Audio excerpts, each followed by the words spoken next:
today we're going to find out what I have learned in 7.5 months with my first chickens. Number 1, chickens are not pets. They may be your pets. You may think of them as pets. You might even have the financial freedom to take your chickens to the vet and treat them like they are a dog or some other animal in your home. And I congratulate you on being able to afford to take a chicken to a vet. But most people, they're going to have to learn to do all these things themselves. They're going to have to learn to diagnose and treat diseases and injuries and all that other stuff, because these chickens, while we love them, most chickens cost a couple bucks as a baby. You might be able to sell them for $15 to $50 as an adult, depending on the type of chicken and the breed. But let's be honest, they are livestock. And the clearest reason that they are livestock isn't even the price that we can purchase them or throw them away at. It's the fact that the government, at least here in the United States, labels them as livestock. You do not have the same freedom with your chickens as you do with, say, your dogs and cats and goldfish, which happen to also be regulated to different degrees in different jurisdictions. But these animals must be accounted for as livestock. You must consider them as livestock, even if you love them, and you know you do, and I know I do. But still, the fact of the matter is that if they have a communicable disease or something, it's well within the government's right and responsibility to come and kill your flock if they find out about it. And even as a keeper yourself, think about it to yourself. Do you want a bunch of infected birds that can kill all your other birds? Or would you want all your other birds to kill somebody else's birds because another animal transmits the disease? Wherever you fall in these arguments, the fact is that for the definition of livestock, they fall into that definition. Depending on your state, your local jurisdiction, depending on your local jurisdiction, you cannot keep a certain amount of chickens or any chickens. And many places, if you're not in a rural setting, are going to stop you from having roosters for the noise nuisance. So just remember, the first thing that I learned keeping these chickens is that they are not pets, they are livestock. The second thing I learned about chickens is, as you see, there are many different varieties of chickens. You have chickens for different purposes. There are chickens that are decorative, like my silkies. There are chickens that are meant for eggs and meat, like this barred rock before World War II used to be. This barred rock before World War II would have been the primary meat and egg bird that you would have had back then. We have birds that are dual purpose now, much bigger than this barred rock can be. Yeah, there are just so many different types. They come in so many different colors and attitudes, behaviors. They lay different kind of colored eggs. They lay different frequency and amount of eggs, size of eggs. There is so much variation that we have bred in to our domestic chickens that it is hard to even pick a chicken breed. And if you are getting into chickens, new to chickens, then what I recommend is you go to a couple different websites. They have different things where you can put in what kind of chicken do you want. What is the purpose of your chickens? Do you want them to be egg layers? Here's a list of different egg layers. You know, do you want them to be meat production birds? Here's the different birds and their different sizes and all that. But the most important thing to take into account is once you figure out what kind of bird you want. Are they decorative, meat birds, egg birds, dual purpose birds?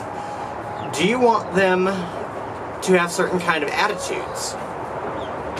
Because the behavior of the chicken, while not ingrained and set in stone due to different chickens having different types of behaviors within a breed, they do have a standard tolerance of behaviors. Like my barred rocks are very calm and gentle birds.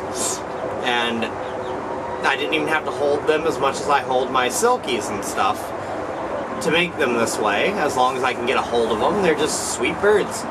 There are birds that are known for being more aggressive or more standoffish. So once you figure out what kind of birds you want, then you need to determine what kind of behavior they need to have. If you're going to have small children or strangers near your chickens, I might recommend getting breeds that are known for being more docile. So make sure you take into account what the chicken's going to be used for and the kind of situation that chicken's going to be in.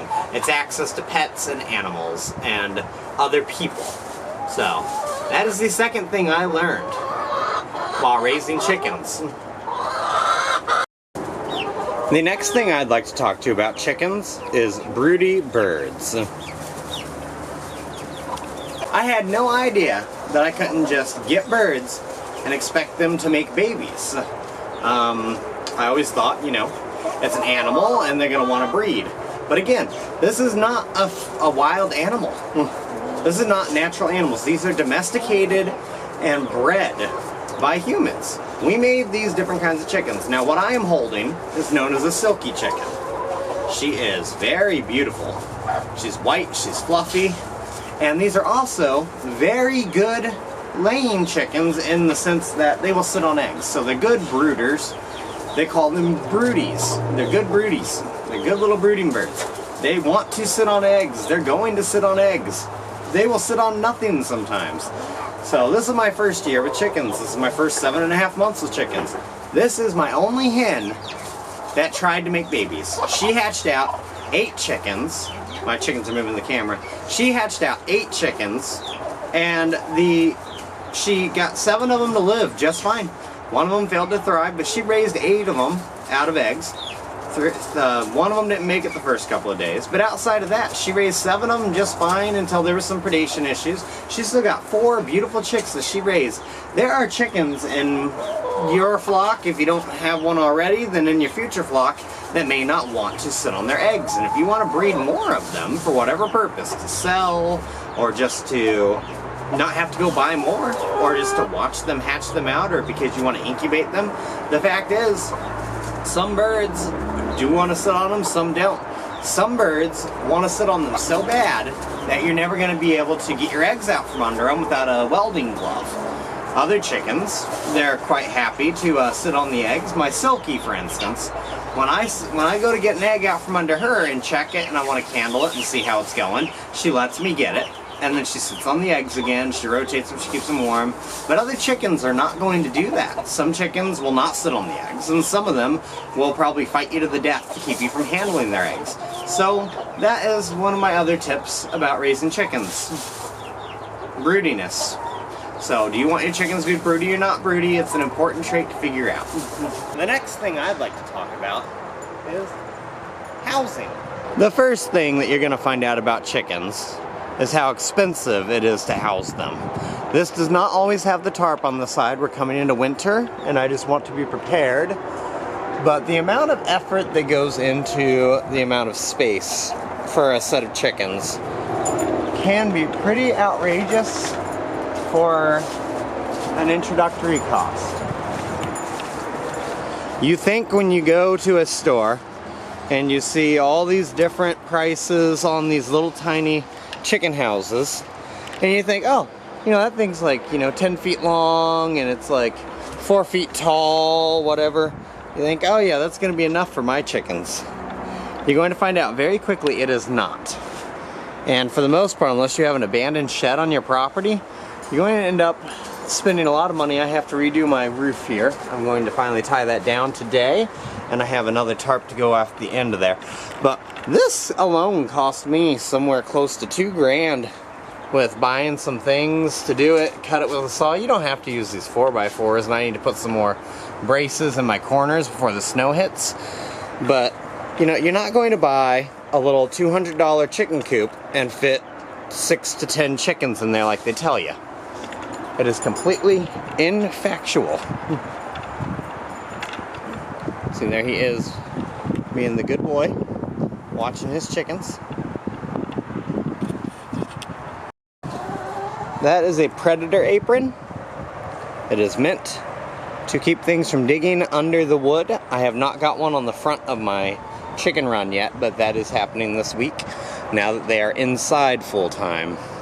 You even have to keep them from getting in the air vents at the top. So, in the same line as housing, but not the exact same line as housing, the next thing I would like to talk to you about is the actual space and what it's used for. So we know that the housing has to be a certain size for certain amounts of chickens, and that the prefab that you buy at your local Tractor Supply or Home Depot or Rural King or whatever is probably not going to be effective for more than a couple hens. So you'll see here, we have an outside roost, another outside roost, and a much longer but lower other outside roost. We have our first feed and water station. So we have 2 feed and water stations so that any birds that are being picked on for any reason can always try to get to another one. And then we have ventilation and everything, but up here you'll notice I have a swing they're not currently using. So they're not using the swing, but I have one anyway. So you got to use your space appropriately. And inside, the same thing. I have very long vertical roosts. This is not how I really started it. I have another one just in case. Then you have these step-ups because I do have birds that are too heavy to jump down from other ones, and I have birds that are just too injured. I have one with 1 wing, so she can't get up very far. That's the second food station. I need to refill it. And this is our second water station with a little step up for the baby chicks because it does get really full with stuff. I need to clean off my slanted thing for the thing here, but this is the nest box. So on your nest box, you're going to need a nesting box for these eggs. And the thing about that is that if you have a small amount of space, they're going to want to roost in what is probably the highest space to roost in. And unless you make your roost higher than the nesting box, because a lot of people's nesting boxes are on the ground, mine's very inconvenient for me being where it is. I have a very difficult time getting the eggs out, but I'm still young enough and limber enough, I'm not saying I'm perfect at it, to get in there. I'm going to move these roosts over here actually, because they do inhibit me getting over there. I just have not got around to it yet. So I will be moving those to give me ready access to the egg box rather than the chickens. So you got to use your interior space properly. You know, we got our food, we got our water station. I plan on adding a long food station right here. So just making like a 6-inch wide, couple-inch deep thing to go right here. And I'm going to clear up some of my space from having these hanging feeders and waterers. The waterers are coming out anyway. Winter's about to start, and I need to get that tightened up. You see I got some gaps there from where we used some short pieces. But you have to use the internal space correctly. I plan on adding a mirror or 2 and maybe a xylophone to keep them busy during the winter, because these birds are used to being free-ranging birds. So you have to use your interior space correctly to keep them from getting bored. The next thing I have learned while raising backyard chickens this last 7 months is that you're going to end up with a rooster.